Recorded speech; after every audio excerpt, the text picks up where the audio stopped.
हाँ जी, good evening. क्या पढ़ रहे थे कल?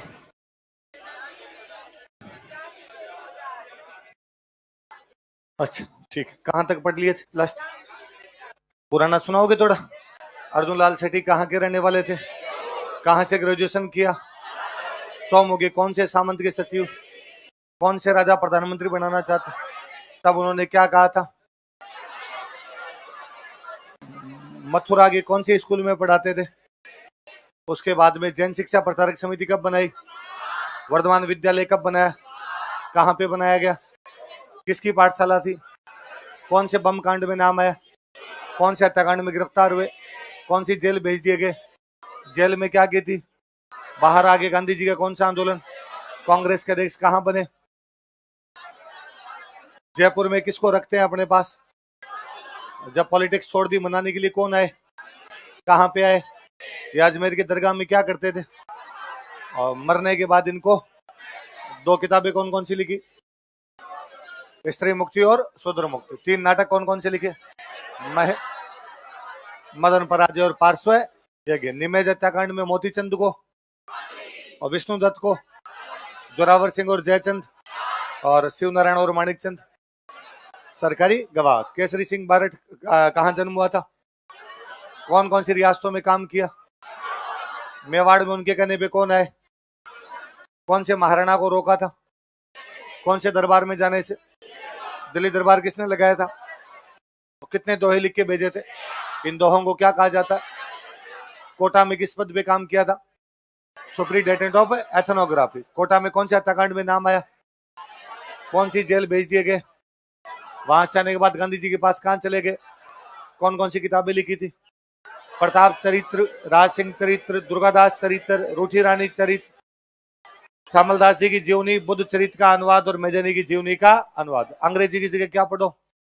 मेयो कॉलेज की जगह और इंग्लैंड की जगह। अच्छा, इस महंत प्यारेलाल हत्याकांड में और कौन कौन शामिल थे? सोमदत्त लहरी, हीरालाल जालोरी और रामकरण। कौन सरकारी गवाह बन गया था? केसरी सिंह जी के छोटे भाई कौन कौन थे? कौन से कांड में नाम आया उनका? दिल्ली बम कांड और निमेज हत्याकांड। लेकिन अंग्रेज इनको गिरफ्तार अंतिम समय किस रूप में बिताया? इनके बेटे का नाम क्या था? कौन से कांड में शामिल थे? कौन से में गिरफ्तार किए गए? कौन सी जेल में रखे गए? इनकी मृत्यु कैसे हुई? किस कौन सी रियासत ने आने पर रोक लगाई थी? इनके दामाद का नाम क्या था? ईश्वरदान आसिया। वो कौन से कांड में थे? किसने इनके परिवार की तारीफ की थी? चार्ल्स क्लीवलैंड किसकी तारीफ करता है? राव गोपाल सिंह कहाँ के सामंत थे? खरवा। उनको राजस्थान की जिम्मेदारी कौन देता है? पूरे भारत में क्रांति कब करनी थी? उन्होंने कौन से सैनिकों को क्रांति में शामिल किया? अंग्रेजों को पता चला, पकड़ के कौन सी जेल रखा? टोटगढ़ के बाद कहाँ भेज दिए गए? और अजमेर, टोटगढ़ से फरार हो गए, वापस अजमेर रखा, फिर कहाँ भेज दिया था? विजय सिंह पति का जन्म कहाँ हुआ था? गुठावली, बुलंदशहर, यूपी। राजस्थान में किसने भेजा उनको? किसकी सहायता के लिए? अंग्रेजों ने कौन सी जेल में रखा? फरार होने के बाद ओछड़ी में कौन सा स्कूल बनाया? राजस्थान में किसान आंदोलनों के कौन सा एक संगठन बनाया था? वीर भारत समाज। दो किताबें कौन कौन सी लिखी? What are the Indian states और जमनालाल बजाज का जन्म कहां पर हुआ? इन्हें गांधी जी का गुलाम नंबर। उन्होंने तिलक स्वराज फंड में कितने रुपए दिए? मुस्लिम लीग को कौन सी उपाधि लौटाई थी? कौन सा संघ बनाया था? कब बनाया था? कहां बनाया था? अमरसर। नहीं पता है? और किसके साथ मिलकर बनाया था? अच्छा, हीरालाल शास्त्री ने कौन सी संस्था बनाई थी? जीवन कुटीर कब बनाई थी? कहां बनाई थी? वही बाद में किसमें चेंज हुआ? किसको समर्पित है? कैसी शिक्षा दी जाती है? आत्मकथा का नाम क्या है?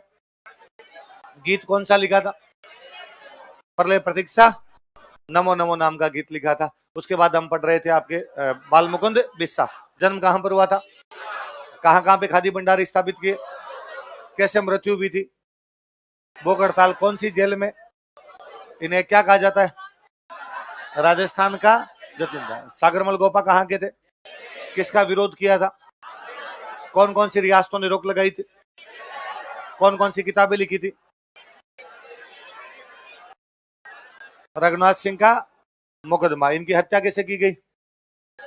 जेल में जिंदा जला दिया। कौन से राजा के शासनकाल में? और इनकी हत्या की जांच के लिए कौन सा कमीशन बना था? गोपाल स्वरूप पाठक। रमेश स्वामी की मृत्यु कैसे हुई थी? बस द्वारा कुचलकर। कौन से आंदोलन में? कहां पे? कब? उदयपुर पुलिस फायरिंग में 2 लोग शहीद कौन कौन हुए थे? मोरिजा की पुलिस फायरिंग में 3 लोग शहीद कौन कौन हुए? शांति सॉरी रामकरण, लूणकरण और खुबारा। HSRA के मेंबर कौन थे? कौन कौन से कांड में जुड़े हुए थे? मेयो कॉलेज बम कांड, डोगरा कांड और अजमेर रेलवे हड़ताल। दामोदर दास राठी कहाँ के रहने वाले थे? कृष्णा मिल कहाँ स्थापित की थी? हिंदी भाषा को बढ़ावा देने के लिए नागरिक प्रचारिणी सभा। स्कूल कौन सा खोला था? और अपनी पूरी जो कृष्णा मिल थी उसके खाते बही का कार्य इनके कहने पर किसने परमिशन दे दी थी? अजमेर के कमिश्नर। कौन कौन स्वतंत्रता सेनानियों को रुपए दिया करते थे? नरसिंह दास अग्रवाल और घिसुलाल जाजोदिया। इनको क्या कहा जाता है? स्वतंत्रता संग्राम का भामाशाह। अंजना देवी का जन्म कहां पर हुआ था? कौन कौन से किसान आंदोलनों में भाग लिया था? किस में गिरफ्तार कर लिया गया था? नमक सत्याग्रह। और ये राजस्थान की पहली महिला थी जिन्हें स्वतंत्रता संग्राम में गिरफ्तार। रमा देवी जोशी कहां जन्म हुआ था? पति का नाम क्या था? कैसी शादी की थी इन्होंने? पहले कौन से किसान आंदोलन में गिरफ्तार हुई? तब इन्होंने क्या कहा था? अत्याचार बंद नहीं होंगे, मैं बार बार यहाँ आती हूँ। फिर कौन से आंदोलन में गिरफ्तार की गई? जानकी देवी बजाज का जन्म कहाँ हुआ? अपने पति के साथ लंबा समय कहाँ बिताया? बाद में इनको जयपुर प्रजा मंडल की, गौ सेवा आयोग की। कौन से आंदोलन में भाग लिया? कितने कुएं बनवाए थे? कौन सा मेडल मिला था? कब मिला था? इनसे पहले राजस्थान में कितने लोगों को मिल गया था? लिखो रतन शास्त्री।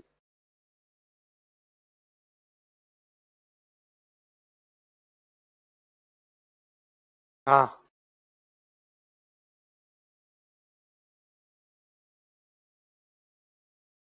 है? हाँ समझ नहीं आ रही। जैसे क्या पढ़ा है जो समझ नहीं है?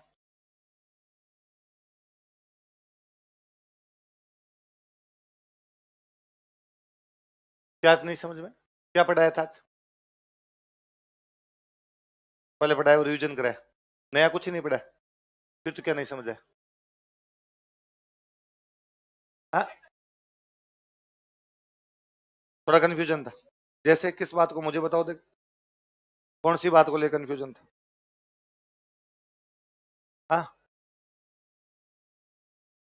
फर्स्ट पढ़ा रहे थे तो पढ़ाया तो है ही नहीं, आप ही तो कह रहे हो। आप तो कह रहे हो रिवीजन कराया। पहले तो आपका कंफ्यूजन दूर करो। पढ़ाया था या रिवीजन कराया था? हाँ रिवीजन पढ़ाया नहीं, दोनों करवाए कि 15 मिनट रिवीजन 15 मिनट पढ़ा? हाँ आज की बात बताओ मुझे तो। आज पढ़ाया था कि रिवीजन कराया था? रिवीजन पढ़ाया नहीं। किसका रिवीजन कराया? क्या क्या टॉपिक थे? पहले क्या था तो मुझे क्या पता पहले क्या था? आर्टिकल 1 से 4। राज्यों का गठन किस प्रकार से होता है? अच्छा है प्रस्तावना। अच्छा प्रस्तावना भी होगी थी। अच्छा इसमें क्या नहीं समझ आया?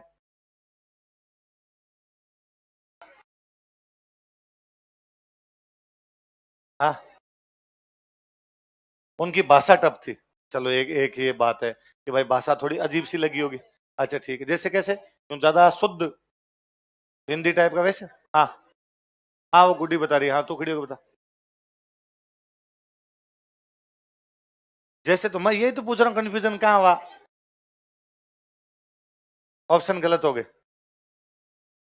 समझाने का तरीका, भाषा, समझाने का तरीका, क्वेश्चन और कॉन्ट्राडिक्टरी स्टेटमेंट। हाँ अच्छा चलो हाँ सिंपल सी बात ही है।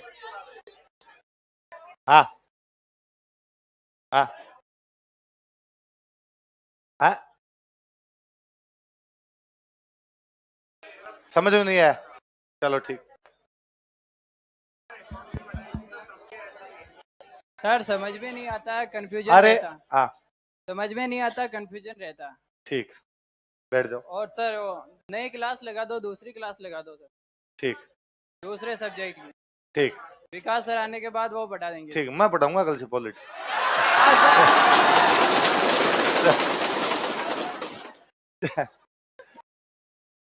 सर। ठीक है, मैं देख लूंगा, आज कर देंगे, इलाज कर देंगे तुम्हारा। राजी,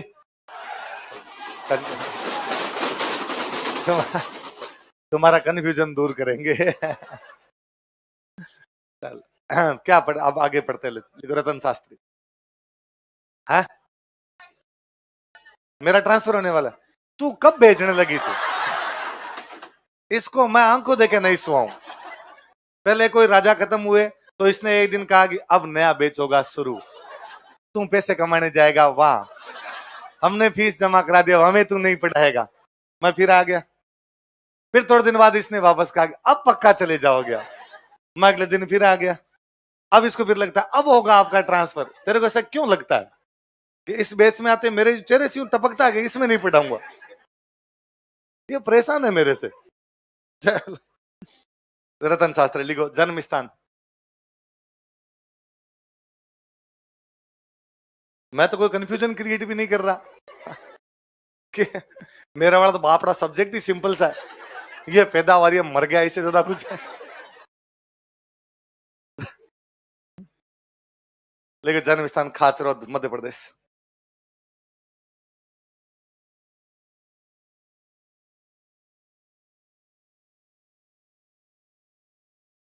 सुनो देखो, जयपुर प्रजामंडल जब बना था तो जयपुर प्रजामंडल बनते ही रियासतें क्या लगा दिया करती? रोक। तो प्रजामंडल हमेशा चलाते सत्याग्रह। क्या चलाते? मैंने बताया था, मेवाड़ प्रजामंडल के पहले सत्याग्रही रमेश चंद्र व्यास। वैसे जयपुर पे भी रोक लगाई गई तो जयपुर वालों ने भी क्या चलाया? सत्याग्रह। तो सत्याग्रह में महिलाओं को कोई भाग ले रही थी, तो महिला कौन थी? इन्होंने जयपुर प्रजामंडल के सत्याग्रह में भाग लिया था। पंखा चला दे, एक कंफ्यूजन और दूर करो, पंखा चलाओ। इन्होंने जयपुर प्रजामंडल के सत्याग्रह में भाग लिया था। He participated in Satyagraha of Jaipur Prajamandal. तो हीरालाल जी की पत्नी है तो जयपुर वाले में भाग लेंगे, है क्या? अच्छा, सी पार्टिसिपेट, ही बोल गया मैं। देखो, she participated in satyagraha of Jaipur Prajamandal. इन्होंने जयपुर प्रजामंडल के सत्याग्रह में भाग लिया था। जब भारत छोड़ो आंदोलन हुआ तो भारत छोड़ो आंदोलन के अंदर प्रजामंडल तो भाग ले ही नहीं रहा था।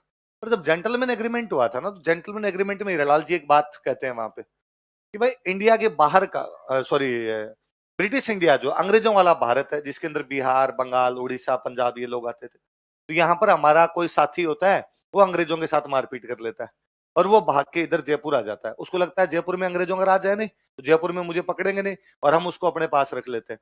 लेकिन आप उसको पकड़ के अंग्रेजों को सौंप देते हो और हमें भी पकड़ लेते हो। तो मिर्जा इस्माइल ने कहा था इस बार हम पकड़ेंगे नहीं। तो भारत छोड़ो आंदोलन के दौरान खूब सारे लोग कहाँ गए थे? जयपुर। अंडरग्राउंड हो गए यहाँ जयपुर आगे, ताकि अंग्रेज ना पकड़ ले।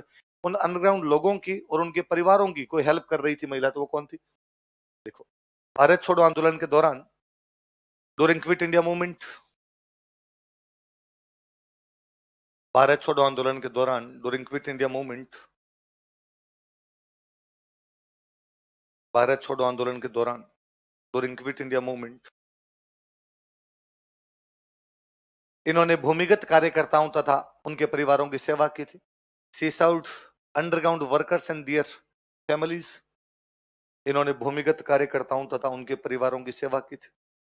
सी served underground workers and their families.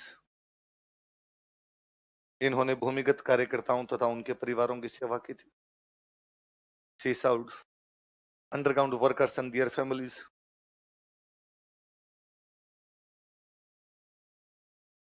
1955 में गवर्नमेंट इनको पद्मश्री देती है। क्या देती है?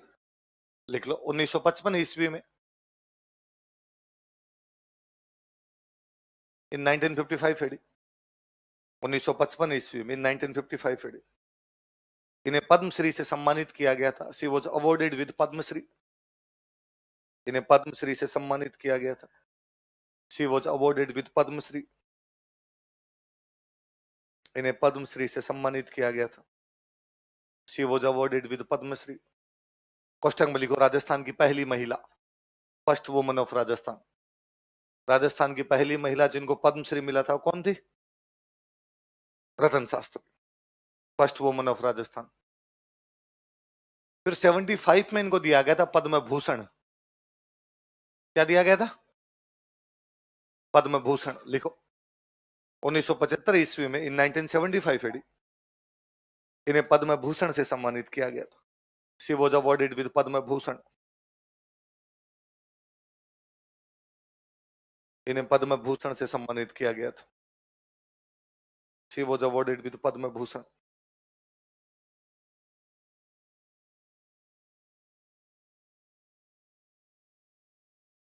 आगे लिखो भाई, नारायणी देवी वर्मा। नारायण देवी जी के बारे में एक बात तो आपने पढ़ी थी, भारत छोड़ आंदोलन में जेल गई थी।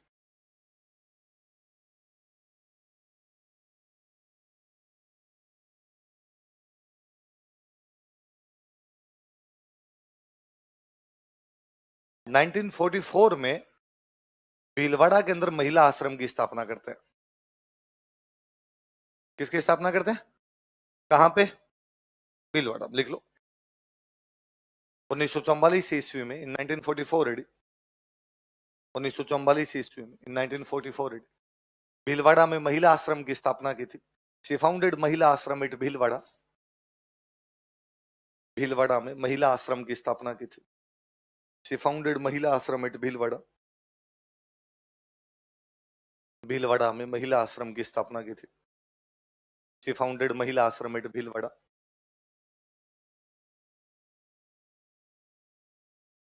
इनको बाद में आजादी के बाद राज्यसभा सदस्य बनाया गया था। क्या बनाया गया था? लिख लो। कालांतर में कालांतर में राज्यसभा सदस्य बनाया गया था। Later on she was elected for Rajya Sabha members. कालांतर में राज्यसभा सदस्य बनाया गया था। Later on she was elected for Rajya Sabha members. इन्हें राज्यसभा सदस्य बनाया गया था। राज्यसभा का कार्यकाल कितना होता है?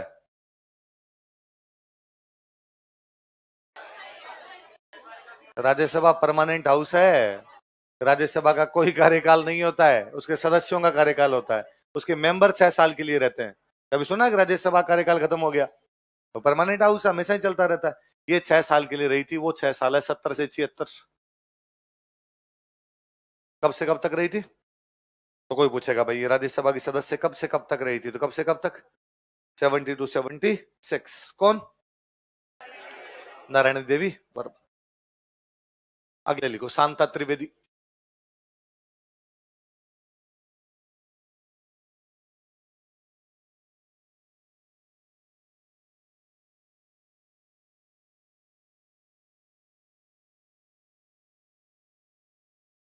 शांता त्रिवेदी ये उदयपुर के अंदर एक संगठन बनाते हैं, महिला परिषद। किसकी स्थापना करते हैं? देख लो, उदयपुर में महिला परिषद की स्थापना की थी। They founded women's council at Udaipur. Udaipur में महिला परिषद की स्थापना की थी। She founded women's council at Udaipur. Udaipur में महिला परिषद की स्थापना की थी। She founded women's council at Udaipur. महिला परिषद की स्थापना की थी। अब सुनना, देखो बात, इनका एक स्टेटमेंट है, एक बार किसी एग्जाम में पूछा हुआ, उस स्टेटमेंट अपने भी याद कर ले। इन्होंने कहा था कि बिना इकोनॉमिक एम्पावरमेंट के, क्या कहा? बिना आर्थिक सशक्तिकरण के महिलाओं के लिए राजनीतिक आजादी का कोई अर्थ नहीं है। क्या कहा? महिलाओं के लिए राजनीतिक आजादी का कोई अर्थ किसके बिना? जब तक महिलाओं के पास रोकड़ा नहीं आएगा, रोकड़ा, तब तक कितने चुनाव लड़ते रहे उनके लिए कोई मतलब है? आपका जो साहब महिला सरपंच बन सकती है, एमएलए बन सकती है, एमपी बन सकती है, लेकिन फिर भी अधिकार उसके पास आज भी सरपंच पति, प्रधान पति, प्रमुख पति, क्योंकि उसके पास क्या नहीं है? आज भी यदि महिला को कहना पड़ता है कि भाई इनसे पूछ के बताऊंगी, तब तक महिलाओं के लिए राजनीतिक आजादी का कोई मतलब। पहले महिलाओं के हाथ में पैसे दो, उसके बाद चुनाव लड़वाओ। क्या महिला को चुनाव लड़ती है तो अपने मर्जी से कहीं भी पैसे लगा सकती है? या वो बन गई तो जो पैसे आ रहे हैं उनको अपनी मर्जी से खर्च कर सकती है? नहीं। आज भी यदि उसका पति खर्च कर रहा है, भाई खर्च कर रहा है, पिता खर्च कर रहे हैं, तो राजनीतिक आजादी का कोई मतलब है? लिखो, इन्होंने कहा था कि शी सेड दैट, इन्होंने कहा था कि शी सेड दैट, आगे लिखो, बिना आर्थिक सशक्तिकरण के, विदाउट इकोनॉमिक एम्पावरमेंट, बिना आर्थिक सशक्तिकरण के, विदाउट इकोनॉमिक एम्पावरमेंट, महिलाओं के लिए राजनीतिक आजादी का कोई अर्थ नहीं है। There is no mean of political freedom for women. महिलाओं के लिए राजनीतिक आजादी का कोई अर्थ नहीं है। बिना आर्थिक सशक्तिकरण के, विदाउट इकोनॉमिक एम्पावरमेंट, महिलाओं के लिए राजनीतिक आजादी का कोई अर्थ नहीं है। There is no mean of political freedom for women. There is no mean of political freedom for women. महिलाओं के लिए राजनीतिक आजादी का कोई अर्थ नहीं है। किसने कहा था ऐसा? शांता। मुख्य मुख्य अपने फ्रीडम फाइटर तो भाई है। कुछ महिलाओं के मैं नाम लिख रहा हूं, आप भी उतार लो, अपने देख लेंगे कहां कहां से ये महिलाएं, ताकि कोई प्री में क्वेश्चन पूछ ले सोमेली टाइप वाला तो अपना सही हो जाए।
आगे नहीं, इतने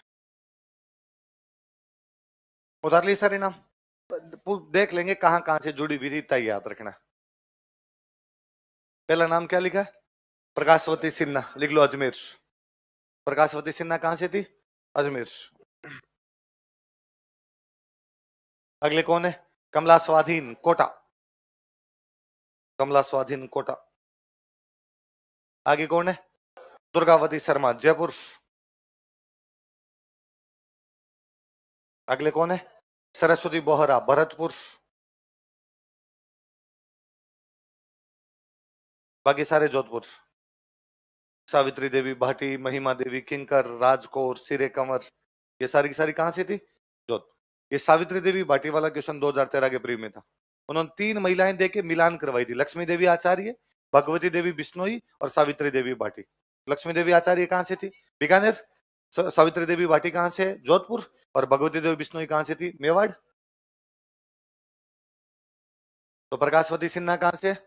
अजमेर। कमला स्वाधीन, कोटा। दुर्गावती शर्मा, जयपुर। सरस्वती बोहरा और सावित्री देवी, महिमा देवी, राजकौर और सिर कंवर कहां से? चलो अगला टॉपिक लिखते हैं। तो राजस्थान का एकीकरण, इंटीग्रेशन ऑफ राजस्थान।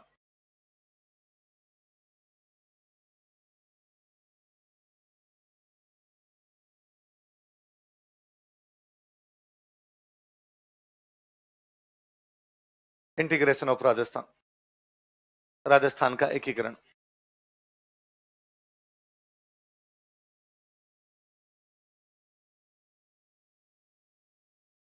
आज यार बोले चेयर कहाँ गई? अरे ला यार, मुश्किल से तो घूमने का मौका मिलता है। चलो क्या टॉपिक लिखा आपका? राजस्थान का एकीकरण। सुनना, देखो इसका मतलब क्या है, सिंपल सा मतलब समझना। एक कभी आपने छोटी क्लासों में हिस्ट्री पढ़ी होगी तो एक नाम पढ़ा होगा, साइमन कमीशन। पढ़ा था साइमन?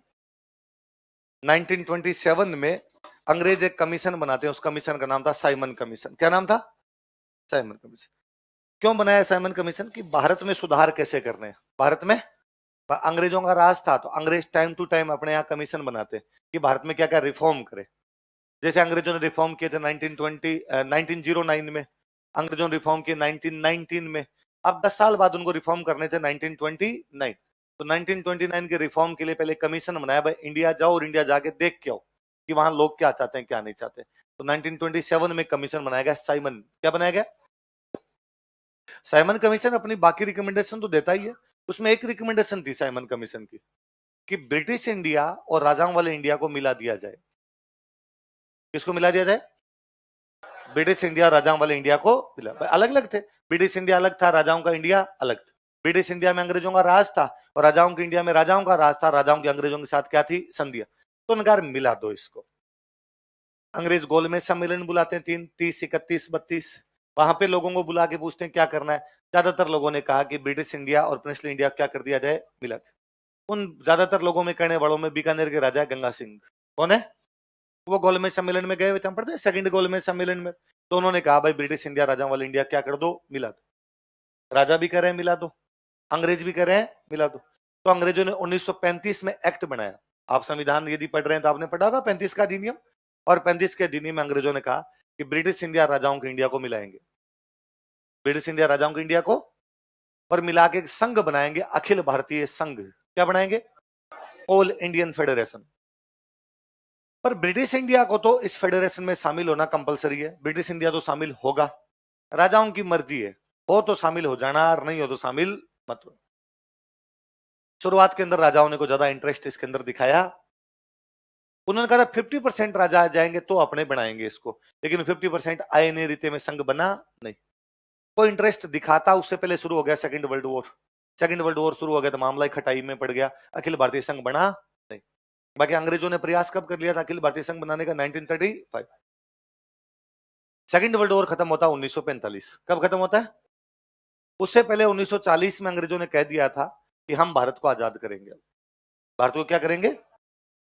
40 में अंग्रेज एक प्रस्ताव लेके आते हैं, अगस्त प्रस्ताव, अगस्त प्रपोजल। अगस्त प्रपोजल में उन्होंने कहा कि हम भारत को डोमिनियन स्टेट बनाएंगे। क्या बनाएंगे? डोमिनियन स्टेट बनाएंगे, जिसमें हमारे राजा रानी को आपको राजा रानी मानना पड़ेगा, बाकी सारी पावर आपके पास।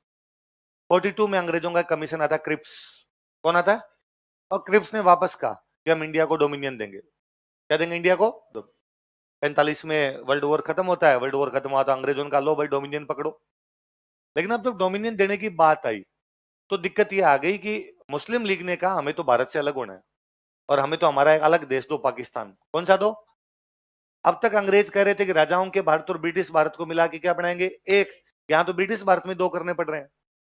ब्रिटिश भारत ही कह रहा है कि मुसलमानों का देश अलग से होना चाहिए, वो देश कौन सा होना चाहिए? पाकिस्तान। तो अंग्रेज अटक गए, अंग्रेजों को लगा अब मामला बिगड़ गया। तो 46 में अंग्रेज वापस से कमीशन लाते हैं, कैबिनेट। कौन सा मिशन लाते हैं? और कैबिनेट मिशन वापस करता है, कोई पाकिस्तान नहीं है रे, फर्जी बातें मत करो, पाकिस्तान पाकिस्तान नहीं देंगे हम, और हम तो एक बनाएंगे ब्रिटिश इंडिया को और प्रिंसली इंडिया को मिला के अखिल भारतीय संघ बनाएंगे। क्या बनाएंगे? मतलब 46 तक अंग्रेज क्लियर है कि कोई भी पाकिस्तान दिया नहीं जाएगा, राजाओं को भी अलग छोड़ेंगे नहीं, राजाओं को भी क्या करेंगे इसके अंदर शामिल। कैबिनेट मिशन नहीं है कहा। जिन्ना मान नहीं रहा था, जिन्ना नहीं मान रहा था, जिन्ना को अंग्रेजों ने पूछा भाई तेरे दिक्कत क्या है, और ये नहीं बन सकता पाकिस्तान, जैसे तू कह रहा है वैसे पाकिस्तान बन ही नहीं सकता। तू कह रहा है कि एक तो पंजाब का हिस्सा दे दो मेरे को, एक बंगाल का हिस्सा दे दो, मतलब भारत का एक ये हिस्सा, एक भारत का ये हिस्सा, फिर एक पाकिस्तान इधर एक पाकिस्तान इधर, तो आपस में मिलोगे कैसे? तो जिन्ना ने कहा कि मुझे बीच में से रास्ता दो, भारत के बीच में से क्या दो? अंग्रेजों का थप्पड़ मारेंगे हम, रास्ते और चाहिए तेरे को। कुल मिला के अंग्रेजों ने उसको चिट्टा चिट्टा मना किया कि हम तेरे को पाकिस्तान देंगे और अंग्रेजों ने कहा संविधान सभा बनाते, कैबिनेट मिशन के आधार पे बने कि संविधान सभा बनाते, और संविधान सभा में संविधान बनाते। जिन्ना कहा तू भी अपने मेंबर भेज, राजाओं को कहा तुम भी अपने मेंबर भेजो। इसलिए आपने पढ़ा होगा कि संविधान सभा में 93 मेंबर राजाओं के थे। किसके थे? राजा भी कह रहे हैं कि हम संघ में शामिल होंगे, जिन्ना भी कह रहा हम संघ में शामिल हो। अब आया संविधान सभा का रिजल्ट। संविधान सभा का रिजल्ट आया तो मुसलमानों के लिए रिजर्व सीटें थी 78। कितनी सीटें थी? जिन्ना जीत गए 73। कितने जीत गए? और 73 जिन्ना जीते। जिन्ना का मजा आ गया, सारी सारी सीट जीत गए। पार्टी आ रहा है शाम को आ जाना। शाम को पार्टी में कोई एक समझदार आदमी आया तो उसने जिन्ना को साइड में लिया कि इधर आ, इतना राजी क्यों रहा? जिन्ना ने कहा सारी सीट जीत गए सारी। तो कितनी जीते? अरे टोटल यार 78 थी अपने पास, आपने जीत गए 73, तो सारी जीत गए, 100% होगी। 5 कोई दूसरों के पास गई। उसने कहा कूल डाउन ब्रो, पहले तू ये बता टोटल सीट कितनी है? कहा 389। कितनी है? 389 का टोटल 389 है। तुम 73 जीते हो, सारे के सारे 73 खड़े हो जाओगे तो एक भी कानून बनवा सकते हो क्या? जिन्होंने कहा नहीं। का 73 विरोध में हो जाओ तो एक भी कानून रद्द करवा सकते हो क्या? जिन्होंने कहा मैं नहीं खेल रहा। अपने संविधान सभा का बहिष्कार करते हैं। संविधान सभा क्या करते हैं? और मुझे तो पाकिस्तान चाहिए, इसके अलावा और कुछ नहीं। अंग्रेजों ने कहा कि पहले तूने मना किया था, हमारी बात मान गया था, अब हम तेरे को पाकिस्तान देंगे नहीं। जिन्ना ने कहा मैंने पूछा थोड़ी है, बताया आपको, लूंगा मैं, लेने मुझे आते हैं, मैं अपने हिसाब से ले लूंगा। जिन्ना ने करवाए दंगे। जैसे देश में दंगे बढ़ के हिंदू मुस्लिम मारे जाने लगे तो वल्लभ भाई पटेल ने कहा एक पाकिस्तान दे दो, जिन्ना को चुपचाप उधर चला जाएगा। यदि हमने जिन्ना को पाकिस्तान नहीं दिया तो हर गांव में पाकिस्तान बनेगा। हर गांव में जिन्ना के लोग हैं, हर गांव के अंदर दंगे होंगे। शरीर का एक अंग खराब हो जाए तो इसको काट के फेंकते हैं, ना कि वेट करते हैं कि पूरे में जहर फैले। एक अंग खराब हो गया, इसको काट के फेंक दिया जाए, हमें इनको साथ में रखना। और भारत सरकार इस बात पर एग्री हो गई कि 2 देश बनाए जाएंगे, एक तो भारत होगा, एक कौन सा होगा?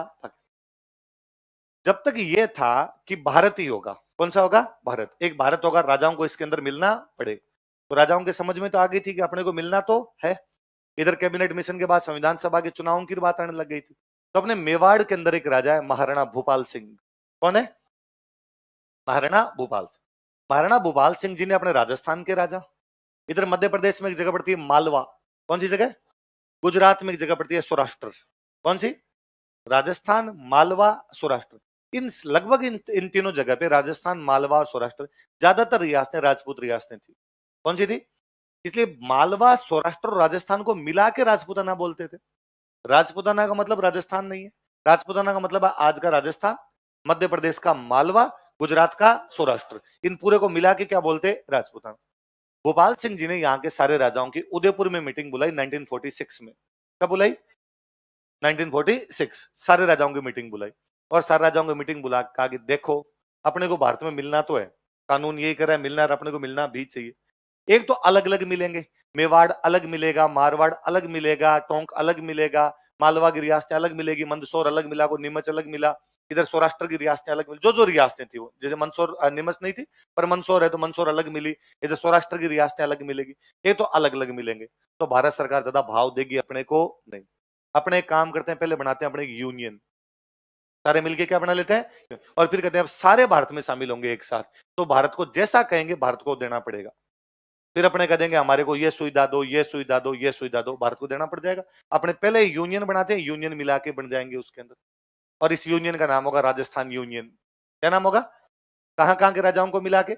मालवा, राजस्थान, सौराष्ट्र, क्या बना लेंगे? राजस्थान यूनियन। 22 राजा इकट्ठे हुए उस मीटिंग में। कितने राजा थे?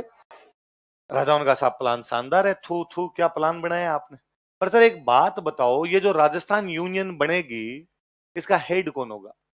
इसका जो सीनियर, इसका जो चीफ होगा वो कौन होगा? भोपाल सिंह जी मुस्कुराए। भोपाल सिंह जी का इतने भोले हो गया रहे, मैं उदयपुर में मीटिंग कर रहा हूं तो हेड मैं हूंगा यार, और तो कौन है? इस पे ये अपने जयपुर, जोधपुर और बीकानेर, कौन कौन से ये वीटो कर गए। और जयपुर, जोधपुर, बीकानेर वालों ने कहा कि भोपाल सिंह जी हम भी फेयर एंड हैंडसम ही लगाते हैं, मर्दों वाली क्रीम हमारे पास भी पड़ी है, और आप क्यों मनोगे भाई? हमारे पास अधिकार रहने चाहिए। कोई भी राजा दूसरे राजा के झंडे के नीचे रहने के लिए तैयार है। इसलिए भोपाल सिंह जी वाली बात किसी के पल्ले पड़ी। भोपाल सिंह जी एक अटेम्प्ट और लेते हैं, एक बार वापस 47 में फिर मीटिंग बुलाते हैं, पर इस बार ये बड़े बड़े राजा तो गए नहीं। यार भोपाल सिंह जी बात तो समझ नहीं रहे, लेकिन भोपाल सिंह जी ने प्रयास किए थे राजस्थान यूनियन बनाने के। क्या प्रयास किए? कहां कहां की रियासतों को मिला के? मालवा, राजस्थान और सौराष्ट्र, इनकी रियासतों को मिला क्या बनाना चाहते हैं? कौन बनाना चाहते हैं? महाराणा भोपाल सिंह। कहां के महाराणा है? मेवाड़ के। मीटिंग कहां ले रहे हैं? उदयपुर। उनकी राजधानी कहां थी? उदयपुर। कितनी मीटिंग हुई? 2, 46 और 47। अच्छा, भोपाल सिंह जी को ये सलाह कौन दे रहा है कि आप ऐसा कर लो, ऐसा कर लो? अपने यहाँ वर्ल्ड वॉर जब खत्म हो गया था ना, 45 वाला वर्ल्ड वॉर खत्म होने के बाद अपने रियासतों में उत्तरदायी शासन आने लग गया था। क्या आने लग गया था? रेस्पॉन्सिबल। शाहपुरा में पढ़ रहे हैं तो कहीं ज्यादा आ गया, कहीं कम आ गया, बाकी सब जगह आया था। उत्तरदायी शासन का मतलब संविधान बनने लग गए थे। क्या बनने लगे भाई? राजा के राज में कोई संविधान नहीं था, लेकिन अब जनता की मांग थी कि यार संविधान तो बढ़ाओ। पहले तो यह था राजा का था मेरा वचन, ये मेरा शासन, लेकिन अब कहा नहीं भाई, कोई कानून नाम की चीज होती है। तो मेवाड़ में संविधान बनाने के लिए जिस आदमी को अपॉइंट किया हुआ उस बंदे का नाम है के एम मुंशी। कौन है? पढ़ा हुआ संविधान सभा में आपने नाम? के एम मुंशी। बड़े आदमी थे, इंटेलिजेंट बंदे थे। के एम मुंशी मेवाड़ का संविधान बना रहे हैं। मेवाड़ का संविधान बनाया के एम मुंशी ने। कहते हैं मेवाड़ का संविधान जब के एम मुंशी ने बनाया तो माणिकलाल वर्मा को कहा किसी ने जाके कि मुंशी जी ने संविधान बनाया, इस पर आपका क्या कहना है? माणिकलाल वर्मा ने कहा इसको पिछोला जेल में फेंक दो। कहां फेंक दो? मतलब वर्मा जी ने के एम मुंशी के संविधान को स्वीकार। वो के एम मुंशी महाराणा भोपाल सिंह जी कह रहे थे कि महाराणा भोपाल सिंह जी आप मेवाड़ के महाराणा हो, सबको अंडर में लेके यूनियन बना लो। तो महाराणा भोपाल सिंह को सलाह देने वाला बंदा कौन है? लेकिन कुल मिला के बाकी राजा नहीं माने तो ये बना नहीं।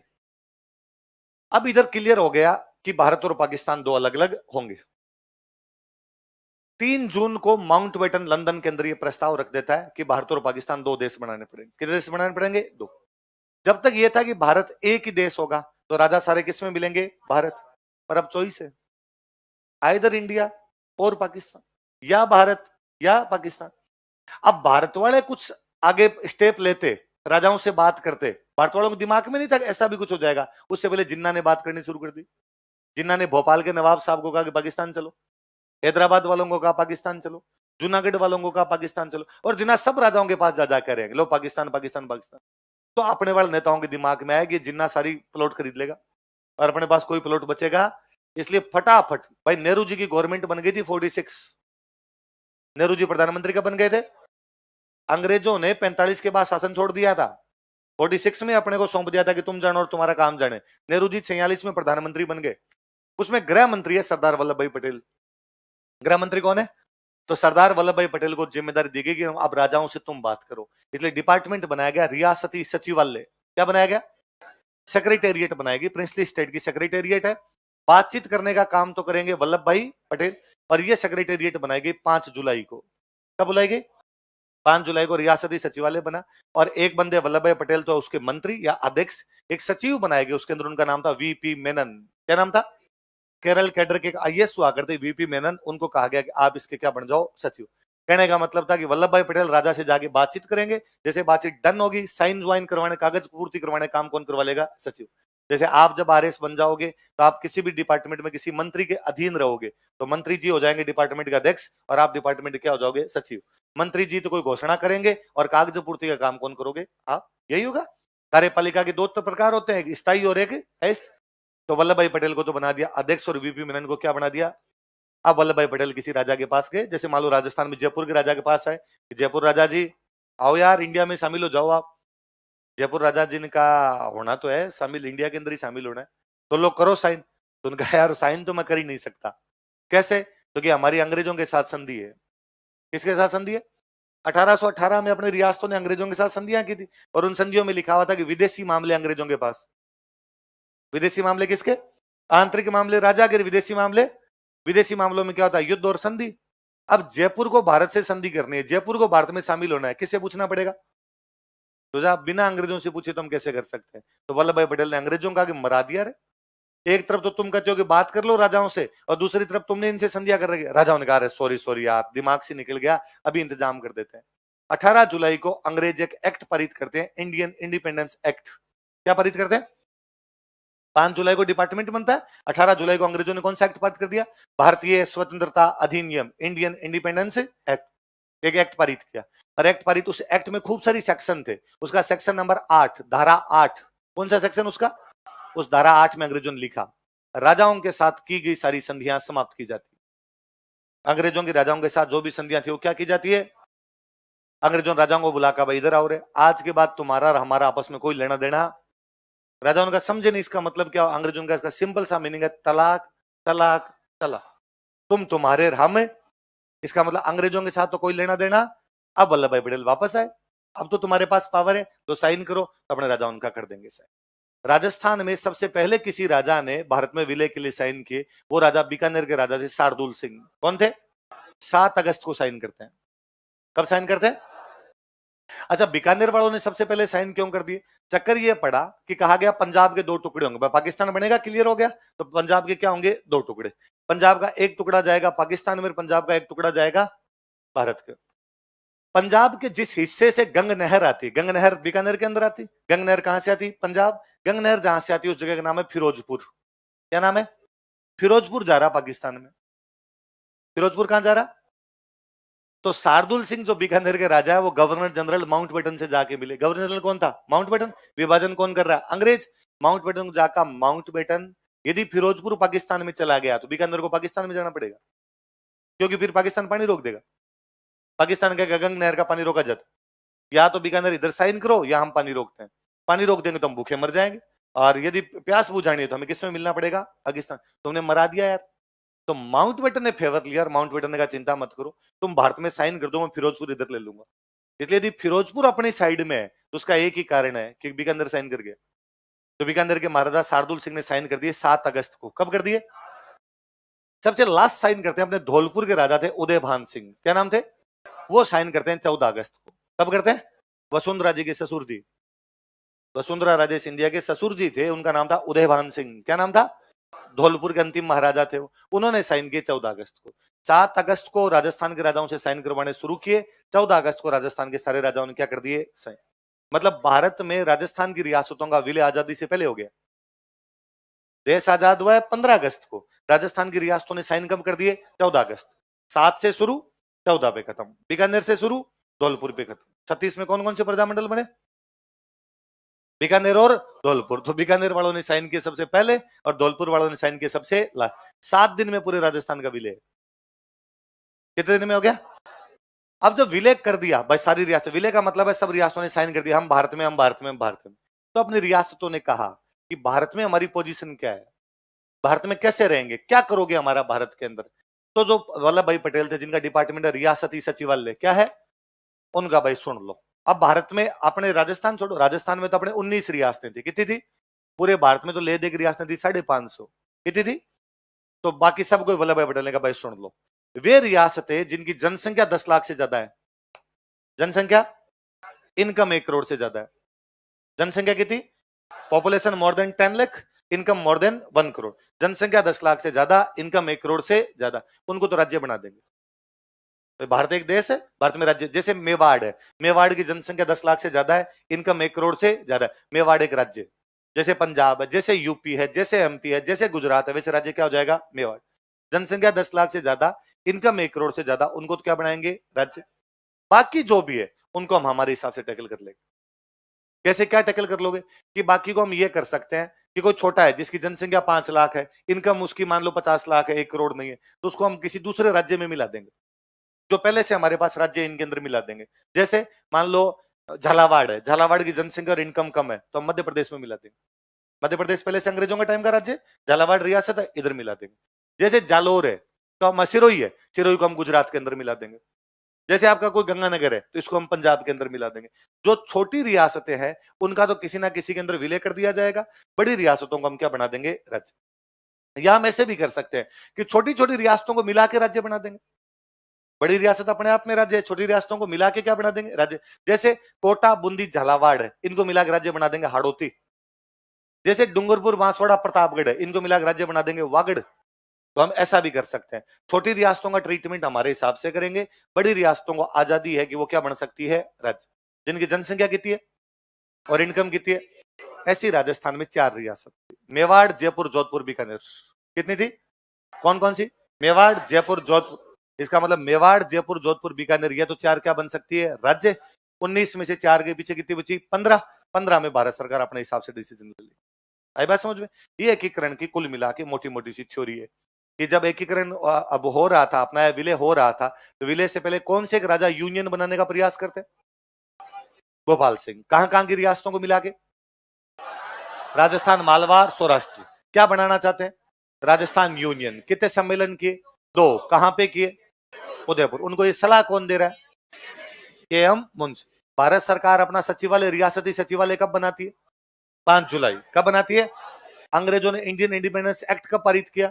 18 जुलाई। कब किया? उसकी धारा 8 के अंदर सारी संधियां क्या कर दी गई? समाप्त। सबसे पहले साइन किसने किए? शार्दुल सिंह। कब किए? 7 अगस्त। सबसे लास्ट में साइन किसने किए? उदयभान सिंह। कब किए? 14। कौन सी रियासत राज्य बना सकती है अपना? जनसंख्या 10 लाख से ज्यादा, इनकम 1 करोड़ से ज्यादा। कितनी रियासत थी? कौन कौन सी? जयपुर, जोधपुर। लिखवा दूं? पहले पड़ गई मोटी मोटी बात, और सुन लो एक बात थोड़ी सी और फिर लिख लेते हैं। मैंने अभी बताया कि अपने यहां रियासतें थी 19। कितनी थी? तो कल परसों आपने जब प्रजामंडल पढ़ रहे थे तब मैंने बताया था कि अंग्रेजों के आने के बाद कई बार मान लो किसी सामंत की राजा से नहीं बनती। किसकी किससे नहीं बनती? सामंत की। भाई एक राज्य में खूब सारे सामंत होते, एक होता राजा और बाकी होते सामंत। मान लो किसी राजा और सामंत की आपस में बनती नहीं, तो अंग्रेज उस सामंत को अलग हो जा, तू डायरेक्ट हमारे से संधि कर ले, तेरे को राजा के अंडर में रहने की आवश्यकता। हमने पढ़ा था बांसवाड़ा से अलग हो गया था कुशलगढ़। क्या हो गया था? टोंक से अलग हो गया था लावा। अलवर से अलग हुआ था नीमराणा। तो अपने यहां 3 ठिकाने थे। कितने ठिकाने थे? देखो वैसे तो हर रियासत में ठिकाने होते, पर 3 ठिकाने ऐसे हैं जो रियासत से अलग थे, डायरेक्ट उनकी अंग्रेजों के साथ में संधियां थी। कौन कौन से? नीमराणा, कुशलगढ़ और लावा। कौन कौन से? नीमराणा किससे अलग किया? कुशलगढ़ को किससे अलग किया? और लावा किससे अलग किया? और राजस्थान में एक जगह ऐसी थी जहां पर अंग्रेजों का डायरेक्ट कब्जा था, अजमेर। कौन सी थी? और इसको बोलते केंद्र शासित प्रदेश। क्या बोलते? चीफ कमिश्नरी। क्या बोला करते?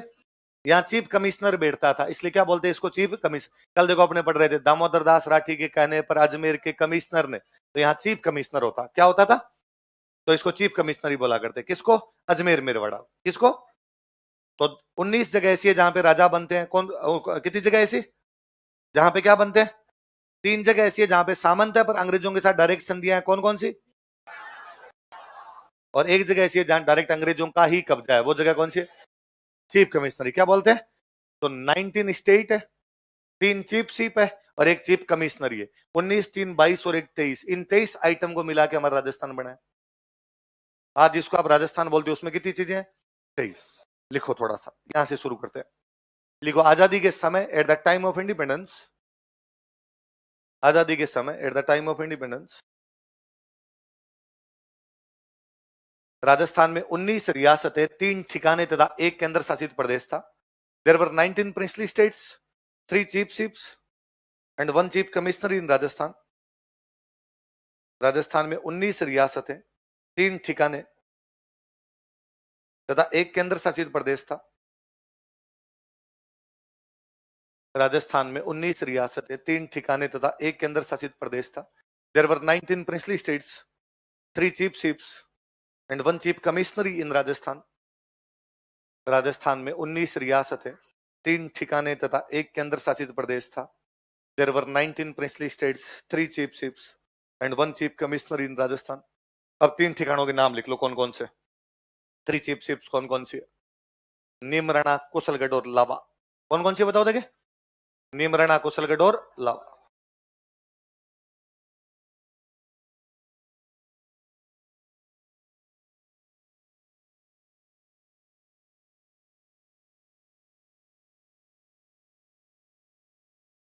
और 1 केंद्र शासित प्रदेश, चीफ कमिश्नरी, अजमेर मेरवाड़ा।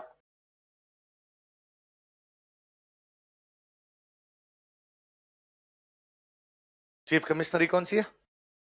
अजमेर मेरवाड़ा।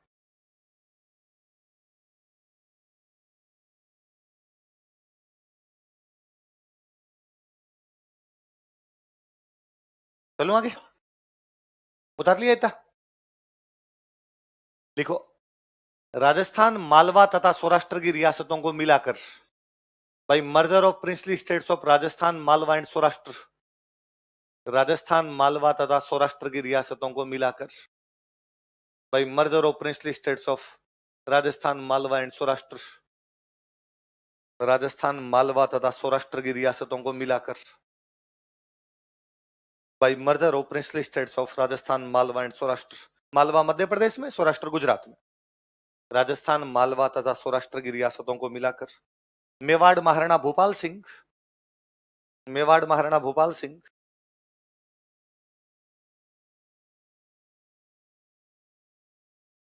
मेवाड़ महाराणा भूपाल सिंह राजस्थान यूनियन बनाना चाहते थे। Wanted to make Rajasthan union, Rajasthan union बनाना चाहते थे। Wanted to make Rajasthan union, Rajasthan union, wanted to make Rajasthan union. क्या लिखा? टोंक। मेवाड़ महाराणा भूपाल सिंह राजस्थान यूनियन बनाना चाहते थे। Mewar Maharana Bhupal Singh wanted to make Rajasthan union. क्या बनाना चाहते थे? इसके लिए उन्होंने उदयपुर में 2 सम्मेलन आयोजित किए थे। He conducted 2 conferences at Udaipur for it। इसके लिए उन्होंने उदयपुर में 2 सम्मेलन आयोजित किए थे। He conducted 2 conferences at Udaipur for it। इसके लिए उन्होंने उदयपुर में 2 सम्मेलन आयोजित किए थे। He conducted 2 conferences at Udaipur for it।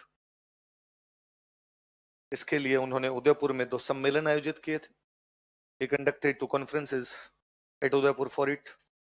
Question लिखो 1946, 1947, 1946 और 1947।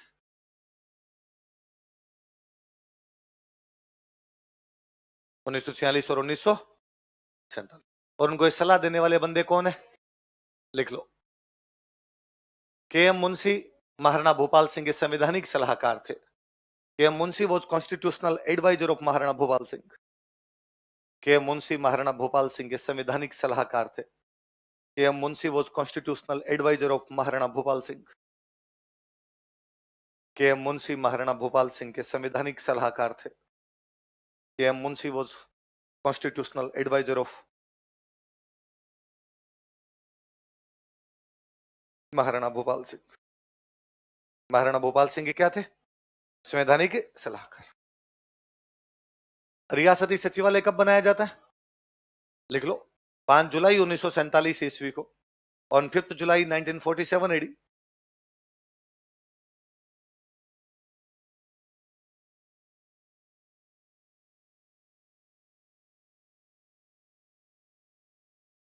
जुलाई 1947 ईस्वी को, 5 जुलाई 1947 एडी रियासती सचिवालय स्थापित किया गया था। Princely state secretariat was established. रियासती सचिवालय स्थापित किया गया था। Princely state secretariat was established. रियासती सचिवालय स्थापित किया गया था। Princely state secretariat was established. रियासती सचिवालय स्थापित किया गया था। इसके अध्यक्ष कौन है? वल्लभ भाई पटेल। कौन है? लिखो। प्रेसिडेंट वल्लभ भाई पटेल। और सेक्रेटरी या सचिव कौन है? वीपी मेनन।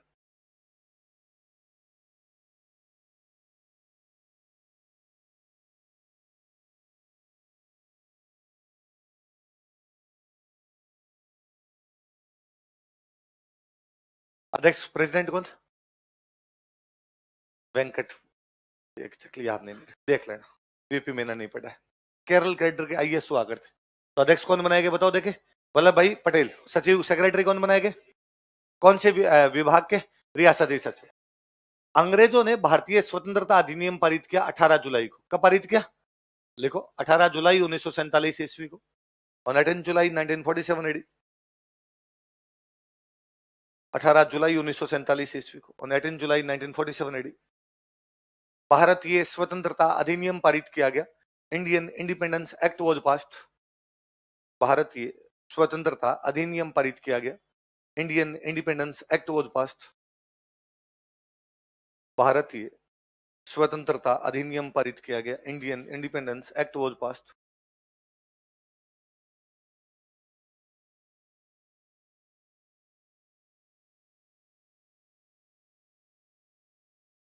इस अधिनियम की धारा 8 के तहत, under section 8 of this act, इस अधिनियम की धारा 8 के तहत, under section 8 of this act,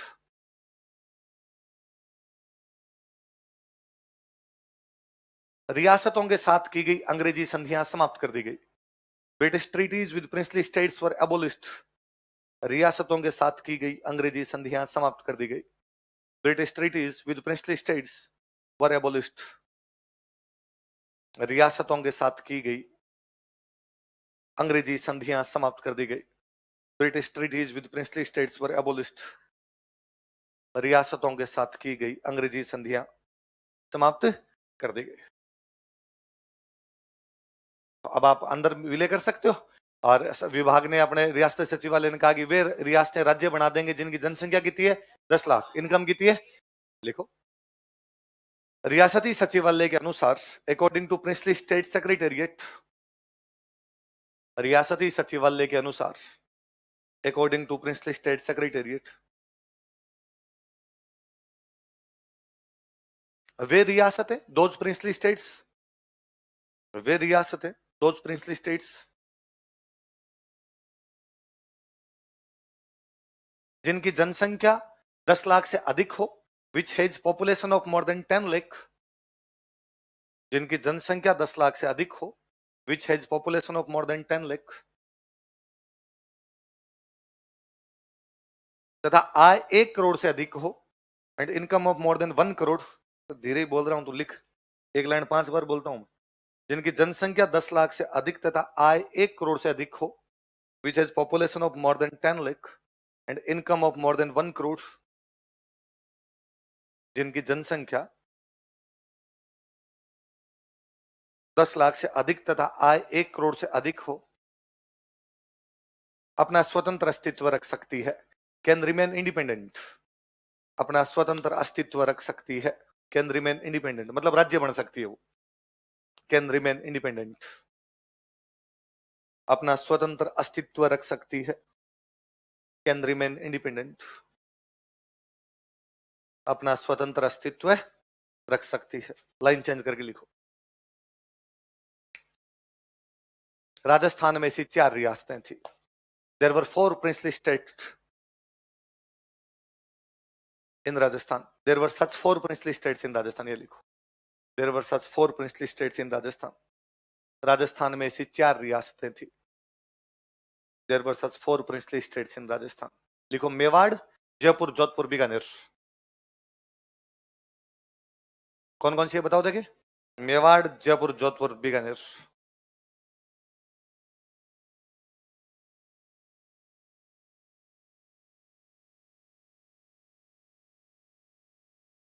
राज्य बन जाओ, मिल गए, मिलने के बाद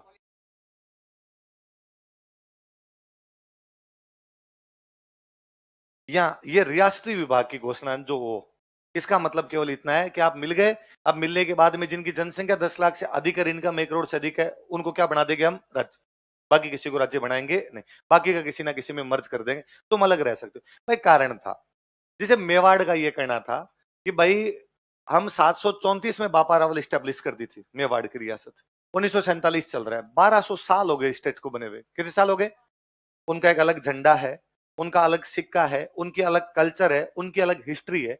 उनका यह कहना था कि यदि हमें आप दूसरे किसी राज्य मिला दोगे, हमारी कल्चर हमारी हिस्ट्री खत्म हो जाएगी, इसलिए उनका गया तुम बड़ा स्टेट हो तो मेवाड़ अलग राज्य बनाओ, मेवाड़ एक राज्य होगा, उसमें मेवाड़ की हिस्ट्री पढ़ो, उसके अंदर मेवाड़ की कल्चर पढ़ो। जैसे पंजाब है, पंजाब बनाया बस सिख अपनी कल्चर को प्रिजर्व रखे, इसलिए क्या बना दिया गया पंजाब। जैसे पहाड़ियों का अलग बना दिया गया हिमाचल प्रदेश, तो वैसे ही एक मेवाड़ियों के लिए क्या बना दिया जाएगा मेवाड़। तो वो जो बड़ी बड़ी रियासतें वो अपना क्या रख सकती है, स्वतंत्र अस्तित्व रख सकती है। वो कौन कौन सी थी, मेवाड़, जयपुर, जोधपुर और बीकानेर। बाकी का तो हम अपने हिसाब से करेंगे। सबसे पहले साइन यदि किसी ने किए तो किसने किए, महाराजा शार्दुल से। वो साइन करते हैं 7 अगस्त को। कब करते हैं, लिखो 7 अगस्त 1947 ईस्वी को, on 7th August 1947 AD.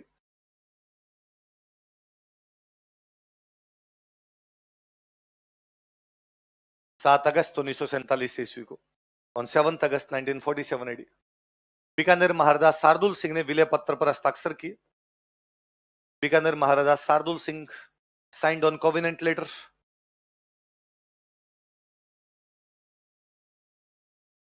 Bikaner Maharaja Shardul Singh ने विलय पत्र पर हस्ताक्षर किए। Bikaner Maharaja Shardul Singh signed on covenant letter.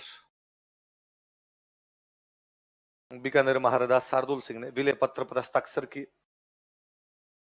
Bikaner Maharaja Shardul Singh, signed on covenant letter. किसने हस्ताक्षर किए? शार्दुल। लिखो, आगे लिखो। 14 अगस्त, इसके क्वेश्चन में लिख लो राजस्थान में प्रथम, ताकि याद रहेगा।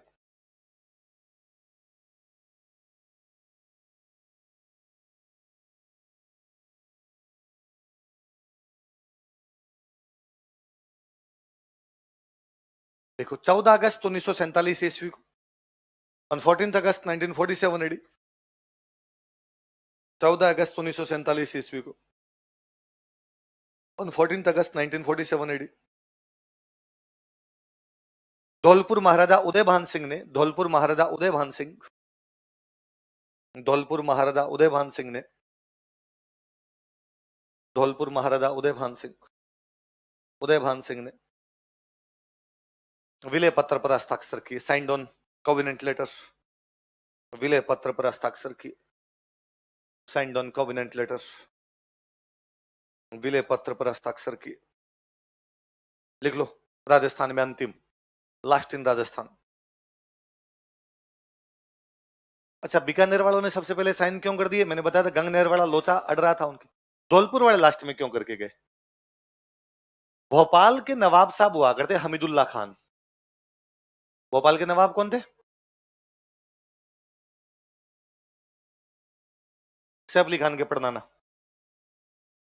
सैफ अली खान, सैफ अली खान की जो दादी थी वो इनकी बेटी थी। उधर वाली जो पीढ़ी है, दादी वाली पीढ़ी है, उसके अंदर थे। हमीदुल्ला खान की जी में, हमीदुल्ला खान पूरे भारत में राजाओं का एक संगठन हुआ करता, उसको बोलते नरेंद्र मंडल। क्या बोलते?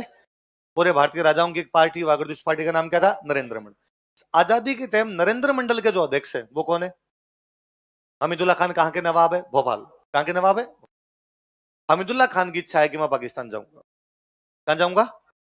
हमीदुल्ला खान ने इनको तैयार कर रखा, उदयभान सिंह जी को, कि मैं चलूंगा तो तेरे को भी ले चलूंगा, आप भी मेरे साथ ही चल लेना। तो उन्होंने कहा भाई ठीक है, इनमें आपस में डील हो रखी। वल्लभ भाई पटेल ने हमीदुल्ला खान को बुला के समझाया कि इधर हमीदुल्ला खान, तुम्हारे राज्य का नाम है मध्य प्रदेश। मध्य, मध्य मतलब बीच में। पाकिस्तान वो जाएंगे जो बाउंड्री पे है, तुम्हें टप्पा खिलाएं? किधर भेजे? तुम यहां, ये इंडिया है, यहां पाकिस्तान है, तुम यहां हो, अब कहां भेजे तुम्हें? इसलिए तुम कैसे भी नहीं जा सकते। तुम्हें खुद को जाना हो तो वो पड़ा पाकिस्तान, भोपाल इधर रहेगा, फालतू की 3-5 नहीं। तो हमीदुल्ला खान के समझ में आया कि अपने पाकिस्तान के अंदर जा। हमीदुल्ला खान ने जैसे सरेंडर किए, उनके साथ वाले बाकी भी अपने आप हो गए कि भाई वो नहीं जा रहे तो अपने नहीं जा सकते।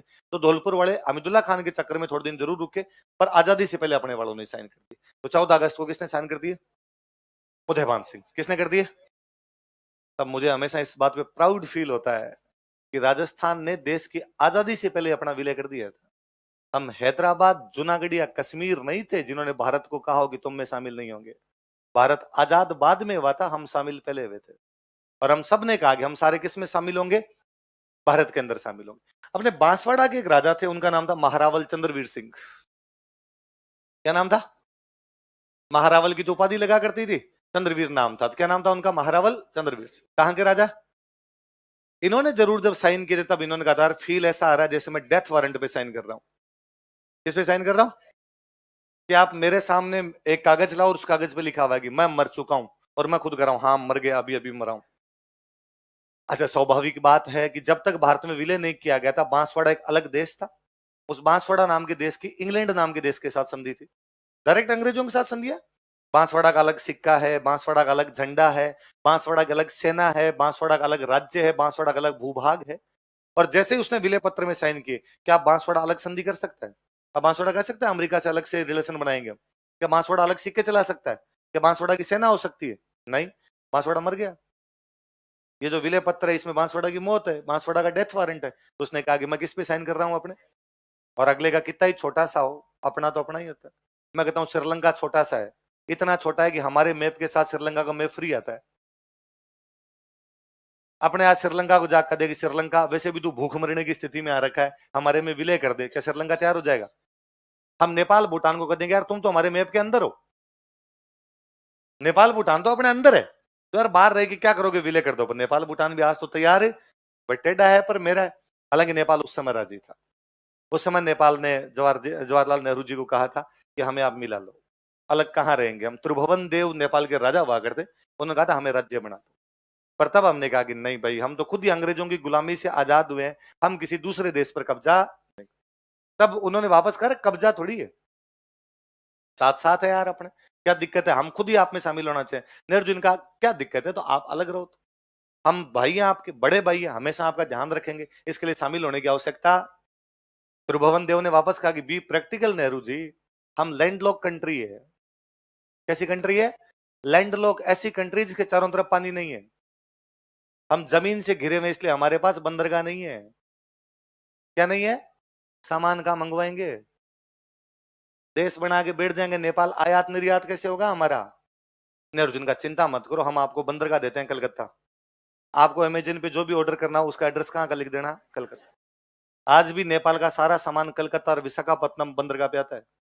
नेपाल को जो कुछ मंगाना होता है, नेपाल कहां मंगाता है? कलकत्ता और विशाखापट्टनम। फिर यहां से ट्रकों में भर भर के हम कहां भेजते हैं? नेपाल। तो बीच में एक बार जब तक राजा रहे तब तक नेपाल के साथ अपने रिलेशन बहुत अच्छे रहे, क्योंकि नेपाल के सारे राजा गए अपने मेवाड़ से थे। नेपाल के राजा कहां से गए हुए थे? मेवाड़। तो जो पद्मिनी के पति थे राणा रतन सिंह, उनके छोटे भाई थे कुंभकर्ण, कुंभकर्ण नेपाल चले गए थे, इसलिए उनके भारत के साथ बहुत अच्छे रिलेशन रहे। जैसे राजा समाप्त हुए, नेता बने, नेताओं ने बाद में उधर चाइना से नैन मटक्के करने शुरू किए, और उन्होंने बाद में कहना शुरू किया कि नहीं भाई हमारे चाइना के साथ ये, हमारे चाइना के साथ ये। तो बीच में तो नेपाल ने एक बार संविधान बनाया। नेपाल के अंदर एक जाति रहती है मधेसी। कौन सी जाति है? मधेसी नाम की एक जाति रहती है, वो इंडियन है, इंडियन थे। उधर नेपाल वाली बाउंड्री के पहले भाई ऐसी को बाउंड्री थी नहीं, इधर भी रहते थे उधर भी रहा करते थे, बाउंड्रियां बनी तो वो उधर रह गए नेपाल की साइड में। मधेसी वो है कि मतलब अपने गोरखपुर वाला यूपी का इलाका उधर के टच में करता, तो गोरखपुर के टावरों में नाने रहे नेपाल में, नेपाल के मधेसियों के नाने रहे गोरखपुर में। हकीकत ये है वहां पर एकदम इतना है। तो नेपाल संविधान बनाता है, नेपाल संविधान 2015 के आसपास या 14 के आसपास, अब कभी संविधान बनाया, संविधान बना के कहा कि मधेसी नेपाल में किसी बड़ी पोस्ट पर नहीं जा सकता। नेपाल में कोई बड़ी पोस्ट पे जाएगा तो केवल नेपाली जाएंगे, मधेसियों को जाने का अधिकार। तो मधेसियों ने अपनी तरफ देखा कि यार ये तो मरा रहे हैं, हम तो यार पहले भाई भाई थे, इस चक्कर में इधर बैठे हुए थे। तो भारत ने क्या करते हैं, इनका दौरा भी करते हैं, कोई ना कोई करेंगे इलाज, क्यों चिंता करते हो। और अपने वालों ने कहा कि भाई मधेसियों का तुम बाउंड्री पे हो ना एकदम, हाँ, कि इधर से ट्रक आएंगे सामान ले लेके, कलकत्ता विशाखापट्टनम से हमारे जो ट्रक जाएंगे वो सामान लेके आएंगे, तुम 3-4 ट्रक में आग लगा दो, ड्राइवर को तो उतार लेना, ड्राइवर तो अपना ही है, ड्राइवर कर देना उतर जा, बाद ट्रक में आग लगा दो। 5-7 ट्रक चलाए उधर मधेसियों ने, भारत ने सामान रोक दिया। दवाइयां और सब्जियां जाती थी बेसिकली नेपाल में, हमने दोनों रोक दी। और हमने नेपाल को कहा कि नेपाल में सिविल वॉर है, वहां मधेसियों को संविधान में उचित स्थान नहीं दिया गया है, इसलिए नेपाल के अंदर गृह युद्ध हो गया है, नेपाल के नागरिक आपस में लड़ रहे हैं, ऐसे मामले को देखते हुए हम हमारे ट्रक वहां पर भेजेंगे नहीं। नेपाल 2 दिन में घुटनों पे था कि दवाइयां और सब्जियों के बिना करे क्या। नेपाल ने कहा वो ट्रक तो भेजो, हमने कहा देखो लड़ाई चल रही है उधर, हमारे 4 ट्रक जला दिए भाई साहब। नेपाल मन ही मन सोचे जलवाए तुमने है। नेपाल ने फाइनली पूछा भाई साहब चाहते क्या हो, हमने कहा संविधान संशोधन। 2 न्यूज एक साथ फ्लैश होती है टीवी पे। एक न्यूज आती है, नेपाल ने कहा कि संविधान में संशोधन करके मधेसियों को संविधान में उचित स्थान दिया जाएगा। 5 मिनट बाद की न्यूज है, भारत ने कहा कि गृह युद्ध समाप्त है, नेपाल के अंदर दवाइयां और सब्जियां भेजी जाएगी।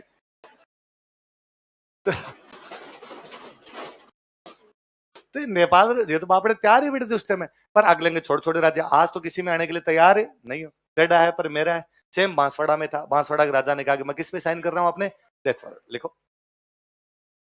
विलय पत्र पर हस्ताक्षर करते समय, when signing on covenant letter, विलय पत्र पर हस्ताक्षर करते समय, when signing on covenant letter, विलय पत्र पर हस्ताक्षर करते समय, when signing on covenant letter. Banswara Maharawal Chandraveer Singh ने कहा था कि, बांसवाड़ा महारावल चंद्रवीर सिंह सेड दैट, बांसवाड़ा महारावल चंद्रवीर सिंह ने कहा था कि, बांसवाड़ा महारावल चंद्रवीर सिंह सेड दैट, चंद्रवीर सिंह ने कहा था कि, इन्वर्टेड कोमा में लिखना, मैं अपने डेथ वारंट पर हस्ताक्षर कर रहा हूं, I am signing on my death warrant, मैं अपने डेथ वारंट पर हस्ताक्षर कर रहा हूं, I am signing on my death warrant, मैं अपने डेथ वारंट पर हस्ताक्षर कर रहा हूं, I am signing on my death warrant. तो सबसे पहले विलय पत्र पे साइन किसने किए? शार्दुल सिंह सबसे लास्ट में किसने किए? उदयभान सिंह। और इसको डेथ वारंट किसने कहा था? चंद्रवीर सिंह। तीनों राजा याद रह जाएंगे। अब मुझे बताओ कितनी रियासतें टोटल? 19 है ना। अब 19 मिल गई। अब ये कहा गया भाई 4 तो ऐसी है जिनको हम अलग से क्या बनाएंगे? राज्य। पीछे कितनी बच गई? 15। इन 15 का तो ट्रीटमेंट करना पड़ेगा। कौन से राज्य में शामिल करोगे, आपस में मिलाओगे, अलग राज्य में करोगे, क्या करना है क्या नहीं करना। पर वल्लभ भाई पटेल ने कहा एक बार होल्ड करो यार, एक बार हम विभाजन वाली चीजें हैं वो देख ले। भाई 15 अगस्त को विभाजन होता है। अब भारत से हिंदुओं को, भारत से मुसलमानों को भेजना है पाकिस्तान, और पाकिस्तान वाले हिंदुओं को और सिखों को कहां लेके आना है? इंडिया। तो लोग आ रहे थे, जा रहे थे, कट रहे थे, मर रहे, लो एंड ऑर्डर एकदम खराब हो रखा, पूरा मामला बिगड़ा हुआ। फिर वो पाकिस्तान के साथ बंटवारा करना, कितने रुपए पाकिस्तान को मिलेंगे, कितने अपने को, कितनी सेना पाकिस्तान जाएगी, कितने अपने, कितने हथियार पाकिस्तान को, कितने अपने, एक एक चीज का बंटवारा। मतलब कुर्सियां तक बांटी थी, कुर्सियां कितनी? 1000 की, 500 पाकिस्तान को, 500 अपने, इतने तक का बंटवारा था। हथौड़े बांटे थे तो हथौड़े विषम संख्या में हो गए थे। तो मान लो जैसे हथौड़े आगे 55, अब क्या किया जाए? तो बाद में कहा कि 27 पाकिस्तान को, 27 इंडिया को, एक हथौड़ा बच गया तो आगे का लोहा वाला पाकिस्तान को डंडा डंडा बाहर रख लो। ये तक किया गया था। किले बांटी थी, किले, कितनी किले ठोकने वाली है अपने पास में, तो ये पाकिस्तान को कितनी जाएगी, अपने कितनी जाएगी, एक एक चीज का बंटवारा करना था। तो कहा गया यार मामला थोड़ा बिगड़ रहा है, एक बार तुम रुको, थोड़े दिन बाद में करते हैं। 30 जनवरी 1948 को, कब की बात है? महात्मा गांधी का असेसिनेशन हो जाता है, महात्मा गांधी की हत्या कर दी जाती है। महात्मा गांधी की हत्या की तो हाथों हाथ वहां से पकड़ लिए गए नथुराम गोडसे और नारायण आप्टे। वो जब पकड़े गए तो उनके पास हथियार पकड़े गए, हथियार पकड़े गए तो उन पे लिखा हुआ था मेड इन अलवर। क्या लिखा हुआ था? भारत सरकार ने कहा ये रिश्ता क्या कहलाता है भाई साहब, ये हथियार इधर से कैसे आए? तो पता चला कि अलवर में उस समय एक प्रधानमंत्री हुआ करते थे, नारायण भास्कर खरे, एनबी खरे, क्या नाम था? और एनबी खरे की इन दोनों से थोड़े दिन पहले मुलाकात हुई थी। एनबी खरे ने कहा मेरे से 100 लोग मिलने के लिए आते हैं, मुझे क्या पता कौन जाके गांधी जी को मार देगा, मुझे पहले से थोड़ी पता चलता है। पर एनबी खरे को भारत सरकार ने गिरफ्तार कर लिया कि जब तक मामले का फाइनल रिजल्ट नहीं आ जाता तब तक हम एनबी खरे को छोड़ेंगे नहीं। तो किसी ने कहा अलवर के प्रधानमंत्री को जब डाउटफुल होने के चक्कर में गिरफ्तार किया है, तो इसका मतलब डाउट तो अलवर के राजा पे भी होना चाहिए। अलवर के राजा की भी ये पता होना चाहिए बात। तो अलवर के राजा थे तेज सिंह। कौन थे? दोनों को नजरबंद कर दिया। तेज सिंह भी नजरबंद और एनबी खरे भी नजरबंद। नजरबंद का मतलब है घर के अंदर बंद हो अपने, हम तुम्हें यहां से बाहर निकलने नहीं देंगे, तुम्हारे पास कोई पावर नहीं है, तुम हमसे बिना पूछे इस महल से बाहर भी नहीं जा सकते। दोनों को नजरबंद कर दिया। हालांकि फाइनल रिजल्ट आया तब पता चला दोनों को कुछ ही नहीं पता था। इसलिए एनबी खरे तो बाद में 1952 में भोपाल से लोकसभा का चुनाव लड़ते हैं, हमारी पार्लियामेंट के ऑनरेबल मेंबर बनते हैं। तेज सिंह जी बाद में दिल्ली में अपने घर में ही रहा करते थे। 2009 में डेथ हुई है तेज सिंह जी की। डेथ कब हुई है? जाके 2009 तक अपने दिल्ली बैठे थे। पर भारत सरकार ने अलवर का कंट्रोल अपने पास ले लिया। अलवर में अब राजा का कंट्रोल नहीं, अलवर का कंट्रोल किसके पास आ गया? भारत सरकार। भरतपुर में राजा थे ब्रिजेंद्र सिंह। कौन राजा थे? वल्लभ भाई पटेल के पास में ऐसी शिकायत थी कि 15 अगस्त 1947 को जब भारत आजाद हुआ तो भरतपुर में भारत का झंडा नहीं फहराया गया, कि भरतपुर में भरतपुर का झंडा फहराया गया, वहां भारत का झंडा नहीं फहराया। एक दूसरी शिकायत यह थी कि भरतपुर में जब हिंदू मुस्लिम दंगे हुए तो उसके अंदर राजा ने हिंदुओं का पक्ष लिया, मुसलमानों का पक्ष नहीं लिया, और हिंदुओं का भाई मुसलमानों को यहां से निकाल दिया जाए। ऐसी शिकायत वल्लभ भाई पटेल के पास। उन्होंने भरतपुर वालों को कहा कि भाई तुम्हारे हमारे पास शिकायत है तुम्हारी। तो भरतपुर वालों ने कहा भाई शिकायत का कोई प्रूफ भी तो होता है, शिकायत को तो हम भी कह देंगे कि वल्लभ भाई पटेल ने मुसलमान मरवा दिए, ऐसी शिकायत का क्या है? तो उन्होंने कहा नहीं नहीं हमारे पास ये शिकायत है। कहाँ है? हमने भरतपुर में भारत का झंडा फहराया, हम तुम्हें प्रूफ दिखा देंगे। अब किसी दूर दराज के गांव में नहीं फहराया गया तो उसका हम कुछ भी कह नहीं सकते। बाकी विभाजन में सब लोग मरे, तुमने कौन से सारे मुसलमान और हिंदू बचा लिए, तुम्हारे कौन से मरे नहीं? वहां पे इनके बीच में मामला बिगड़ गया। तो भरतपुर वालों ने वल्लभ भाई पटेल को कहा कि तुम्हें जब इतना ही लग रहा है ना कि तुम बचा सकते हो और हम नहीं बचा सकते, तू रख ले भाई, तू बचा ले। कुल मिला के भरतपुर वाले भी कंट्रोल किसको दे के आगे? भारत सरकार को। तो 2 रियासतों का कंट्रोल भारत सरकार के पास में था। कौन कौन सी? अलवर और, मतलब इनके अब किस में मिलाना किस में नहीं मिलाना इसके लिए राजा से पूछने की आवश्यकता नहीं। अब वल्लभ भाई पटेल जैसे चाहेंगे वैसे डिसीजन ले लेंगे। तो वल्लभ भाई पटेल के दिमाग की बत्ती काम की कि 2 रियासतें अपने पास है। कौन कौन सी? अलवर और भरतपुर। तो उन्होंने धौलपुर वाले राजा उदयभान सिंह जी को पटाया। किसको पटाया? उनको लगा यार धौलपुर करौली पास पास में पड़ती है, 4 हो जाएगी, अलवर भरतपुर करौली धौलपुर, इन चारों को मिलाते जनसंख्या 10 लाख से ऊपर हो रही थी, इनकम 1 करोड़ से ऊपर हो रही, इन चारों को मिला के राज्य बना देते हैं। भरतपुर अलवर से पूछने की आवश्यकता नहीं। धौलपुर वाले उदयभान सिंह जी को जाकर उदयभान सिंह जी एक राज्य बना रहे हैं, अलवर भरतपुर करौली धौलपुर को मिला के, आप शामिल हो जाओ। उनका क्यों हो जाऊं, क्यों हूं मैं इनके साथ में शामिल? मैं अलग से करो, मेरा अलग से किसी में शामिल करो, इनके साथ नहीं होगा। वल्लभ भाई पटेल ने कहा उदयभान सिंह जी समझो अभी आप कहाँ के राजा हो? उन्होंने कहा मैं धौलपुर का राजा हूं। कि फिर आप धौलपुर के तो हो ही, फिर करौली भी आपकी, अलवर भी आपका, भरतपुर भी आपका, आपको इसका हेड बनाएंगे राज्य का। उदयभान सिंह जी का पक्का आ रहा। तो उदयभान सिंह जी को लॉलीपॉप दिया कि आपको राज प्रमुख बनाया जाएगा। क्या बनाया जाएगा? अब एक करौली बातचीत, करौली के राजा थे गणेश पाल, कौन थे? उनको कहा आपको बना देंगे उपराज प्रमुख। क्या बना देंगे? धौलपुर वालों का क्या बना देंगे? राज प्रमुख। करौली वालों को उपराज। अलवर भरतपुर से पूछने की आवश्यकता नहीं, तो 4 रियासतें इकट्ठी कर ली। 4 रियासतों को लेके एक राज्य बना दो। 4 रियासतों को लेके क्या बना दो? राज्य। तो क्या इसकी राजधानी क्या बनाई जाए? तो क्या राजधानी बनाएंगे अलवर। राजधानी क्या बनाएंगे? तो के एम मुंशी ने कहा यदि इसकी राजधानी आप अलवर बना रहे हो ना, तो महाभारत काल में इस इलाके को बोलते थे मत्स्य महाजनपद। क्या बोलते थे? तो इस राज्य का नाम रख दो मत्स्य महाजनपद। अरे क्या खाली अलवर थोड़ी है, जोड़ रहे हैं भरतपुर को भी, करौली को भी, भरतपुर को भी जोड़ रहे हैं। जोड़ने को बोलते हैं संघ, यूनियन। जोड़ने क्या बोलते हैं? इसलिए पहला जो राज्य बनाया गया अपने रियासतों को लेकर, उसका नाम रखा गया मत्स्य संघ। क्या नाम रखा गया? कौन कौन सी रियासतें? अलवर, भरतपुर, करौली। अब अलवर ले रहे थे, नीमराना आना ही था। नीमराना छोटा सा ठिकाना था, उनको कहा तुमसे अब अलग से पूछे, तुम तो आई जाओगे वैसे। तो पहले चरण में 4 रियासतें और 1 ठिकाना है। कौन कौन सी रियासतें और कौन सा ठिकाना है? नीमरान। और इस पहले चरण का नाम क्या रखा गया? लिखो, जैसे मैं उतार रहा हूं वैसे वैसे उतार लो, या एक बार इधर देख लो, एक बार देखो फिर उतारना। देखो, पहले चरण का नाम रखा गया मत्स्य संघ। क्या नाम रखा गया? मत्स्य यूनियन। क्या नाम रखा गया? मत्स्य।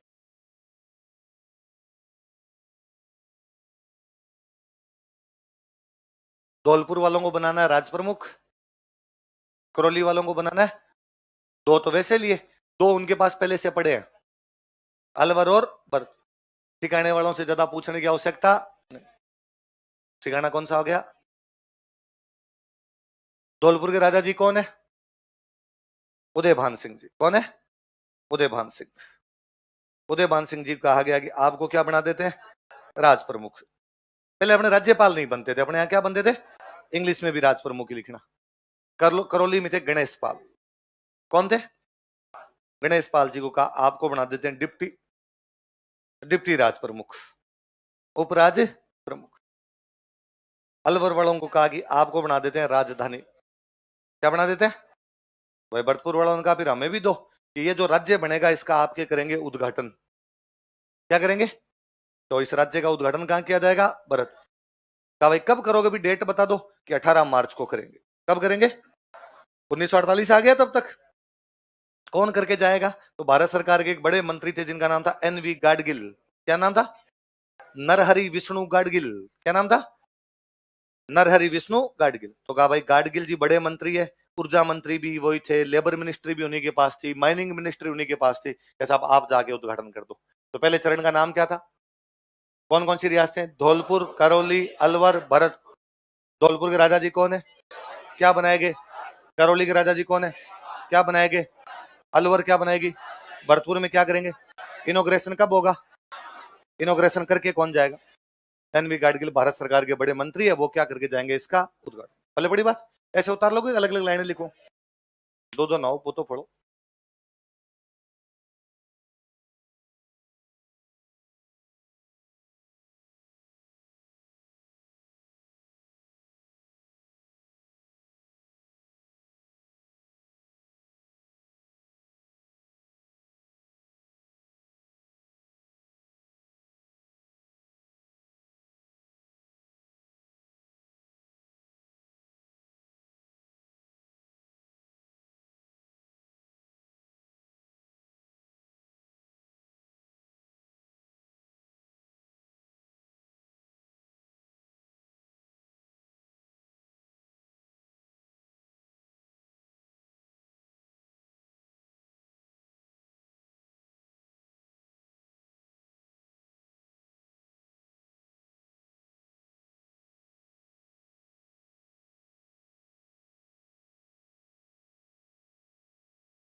राज प्रमुख इंग्लिश में राज प्रमुख लिखना भाई, उपराज प्रमुख लिखना डिप्टी राज प्रमुख।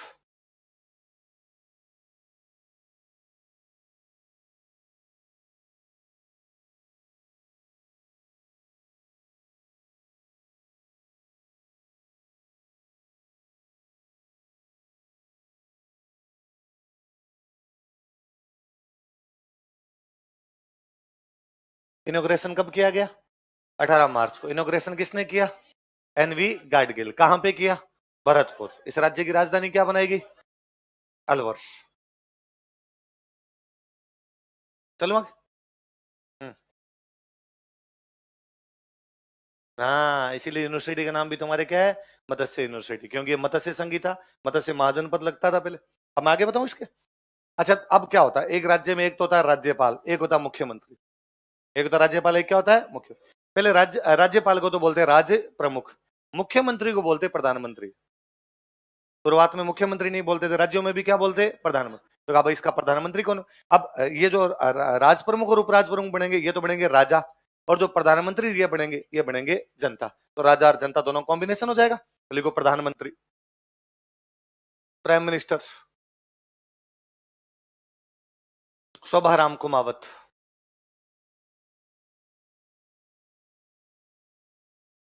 कौन बनाएंगे? शोभाराम कुमावत।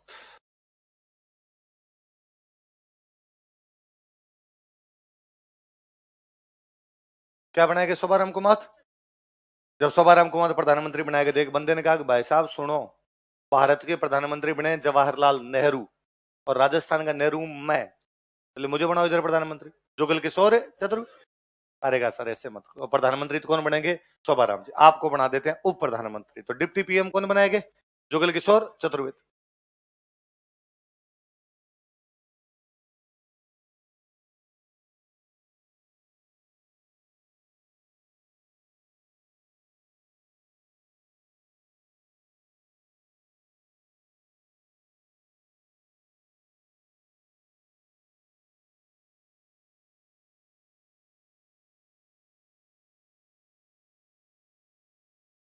जुगल किशोर चतुर्वेदी। और मंत्री कौन कौन बने? लिखो अन्य मंत्री।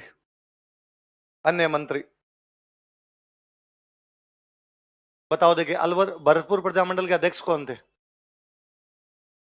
गोपीलाल यादव, वो बनाए गए।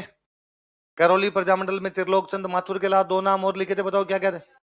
चिरंजी लाल शर्मा, तो चिरंजी लाल शर्मा बनाए गए। वो नहीं बने। एक अलवर से एक मार साहब लिए गए, मास्टर बोलानाथ। एक धौलपुर से डॉक्टर साहब लिए गए, डॉक्टर मंगल सिंह।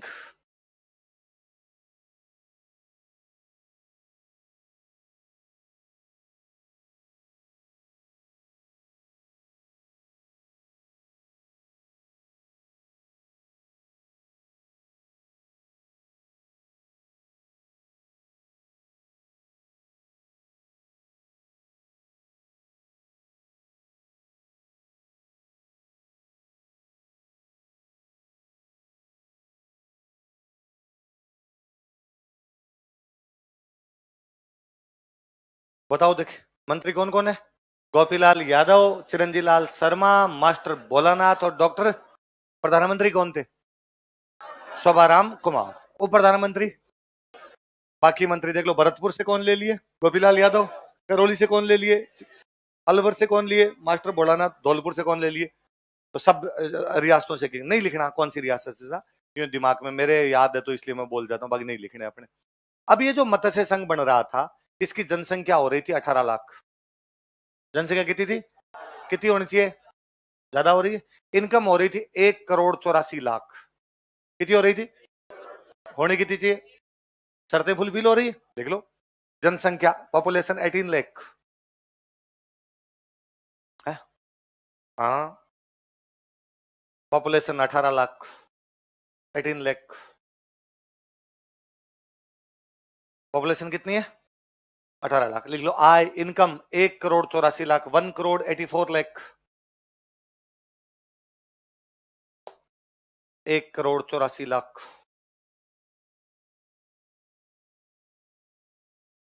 1 करोड़ 84 लाख। पॉपुलेशन कितनी?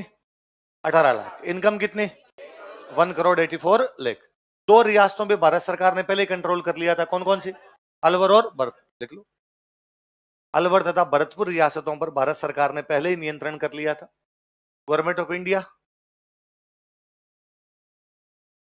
had already captured Alwar and Bharatpur states. Government of India had already captured Alwar and Bharatpur states.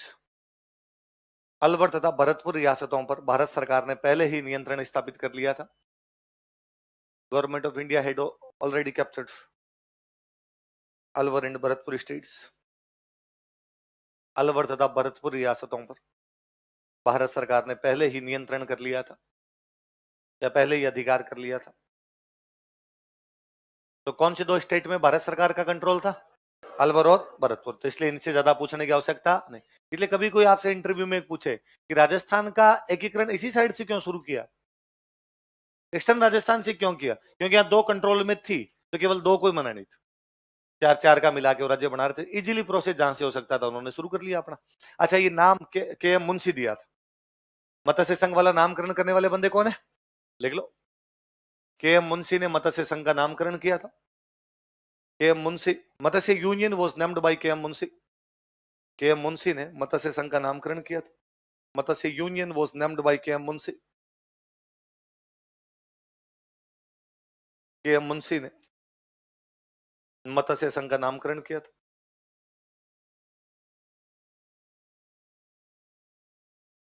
के एम मुंशी ने मत्स्य संघ का नामकरण। तो मत्स्य संघ का नामकरण करने वाले कौन थे? लो, यूं एक बात बताता हूं आपको। पुराने टाइम में एक मैगजीन निकलती थी, हंस। कौन सी मैगजीन आती? लिटरेचर की एक मैगजीन थी, कहानियां कविताएं इस प्रकार की। दो लोगों ने मिलकर ये मैगजीन निकाली। एक बंदे का नाम कन्हैया लाल माणिक्यलाल मुंशी। क्या नाम था? कन्हैया। के एम मुंशी का पूरा नाम क्या? कन्हैया लाल माणिक्यलाल मुंशी। एक और बंदे थे, प्रेमचंद। कौन बंदे थे? दो संपादक है, दो एडिटर है इसके। क्या क्या नाम है दो के? कन्हैया लाल माणिक्यलाल मुंशी। मैगजीन के कवर पे जब संपादकों के नाम लिख रहे थे तो लाइन लंबी हो रही थी, कन्हैया लाल माणिक्यलाल मुंशी प्रेमचंद। तो मुंशी जी ने कहा मेरे आगे वाला हटाओ रे, ये कन्हैया लाल माणिक्यलाल हटाओ। तो मुंशी कौमा प्रेमचंद, दो लोगों ने मिलकर बनाई है, मुंशी ने और प्रेमचंद। धीरे धीरे लोगों ने कौमा हटा दिया। मुंशी प्रेमचंद के नाम में मुंशी का कोई लेना देना नहीं। मुंशी प्रेमचंद के आगे वाला मुंशी कन्हैयालाल माणिक्यलाल के पीछे वाला मुंशी है। कौन सा नाम कहां जुड़ गया? आज आपने किसी को दे प्रेमचंद तो जल्दी से लोगों के समझ में नहीं, मुंशी प्रेमचंद। अरे अरे सर, मुंशी प्रेमचंद को जानते हैं क्योंकि मुंशी प्रेमचंद का मुंशी कहां से उधार लिया हुआ है? कहां से लिया हुआ है? ये हंस मैगजीन अब भी आती है। फिर प्रेमचंद जी की आर्थिक स्थिति खराब हुई तो हंस मैगजीन आनी बंद हो गई थी। फिर हंस मैगजीन आजादी के बाद दोबारा निकालने शुरू की थी। राजेंद्र यादव, भारत के बहुत बड़े कहानीकारों में से एक नाम राजेंद्र यादव, जिनकी पत्नी का नाम आपने पक्का सुना होगा, मन्नू भंडारी। मन्नू भंडारी का नाम तो सुना होगा, तो मन्नू भंडारी उन्हीं की पत्नी। बाद में राजेंद्र यादव ने मैगजीन निकाली, अब भी आती है हंस मैगजीन। आजकल राजेंद्र यादव की बेटी निकालती है, रचना। अब रचना यादव निकालते हैं। तो अब वो हंस मैगजीन है तो उसमें पहले आता है कि भाई पहले ये प्रेमचंद जी द्वारा निकाली जाती थी। तो मुंशी प्रेमचंद में मुंशी किसका नाम है? किसका है? और अब मुंशी प्रेमचंद को बिना मुंशी के सोचना भी संभव नहीं। अब अपने लगता है भाई प्रेमचंद नहीं, क्या होना चाहिए? मुंशी। क्योंकि मुंशी उनका, मुंशी किसका है? कल पढ़ेंगे बाकी।